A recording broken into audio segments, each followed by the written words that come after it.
Hello दोस्तों, मेरा नाम है अरुण। उम्मीद है आप लोग ठीक होंगे।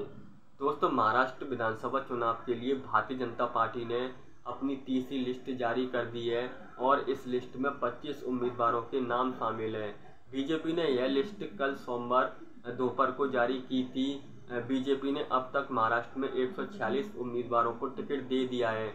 बीजेपी ने नागपुर पश्चिम विधानसभा सीट से सुधाकर कोहली को टिकट दिया है और नागपुर उत्तर सीट से मिलिंद पांडुरंग माने को उम्मीदवार बनाया है।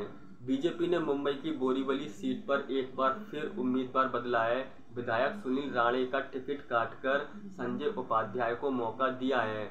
मौल सिरस से श्रीराम सातपुते को टिकट मिला है। उन्हें देवेंद्र फडणवीस का करीबी माना जाता है। वो सोलापुर में लोकसभा चुनाव हार गए थे। अब पार्टी ने उन्हें एक और मौका दिया है। पार्टी ने नागपुर सेंट्रल सीट से प्रवीण प्रभाकर राव दटके को प्रत्याशी बनाया है।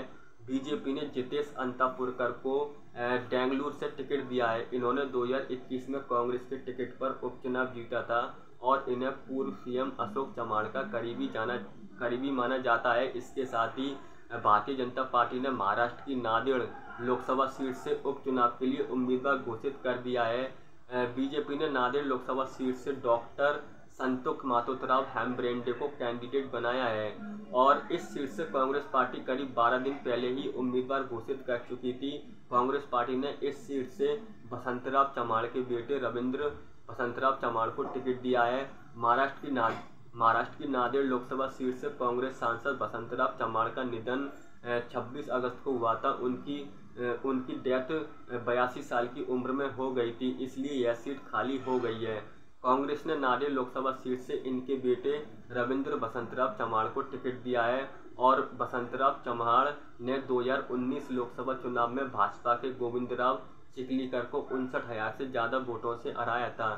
इसके साथ ही भारतीय जनता पार्टी ने महाराष्ट्र विधानसभा चुनाव के लिए अपने कोटे से 4 विधानसभा सीट सहयोगी दलों को दी है। इसमें केंद्रीय मंत्री रामदास अठावले की party Republic party of India को 2 सीटें दी गई हैं और कालीना विधानसभा सीट बीजेपी कोटे से और धारावी विधानसभा सीट शिवसेना शिंदे कोटे से दी गई है।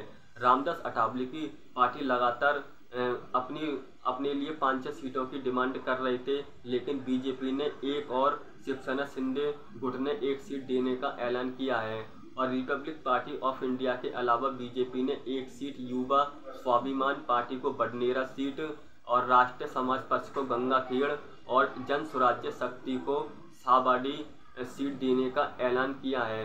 रामदास अठावले की पार्टी को कालीना सीट मिलने के बाद उन्होंने अपने उम्मीदवार का ऐलान किया है। रामदास अठावले की party Republic party of India ने कालीना सीट से अमरजीत सिंह को चुनावी मैदान में उतारा है। Thank you.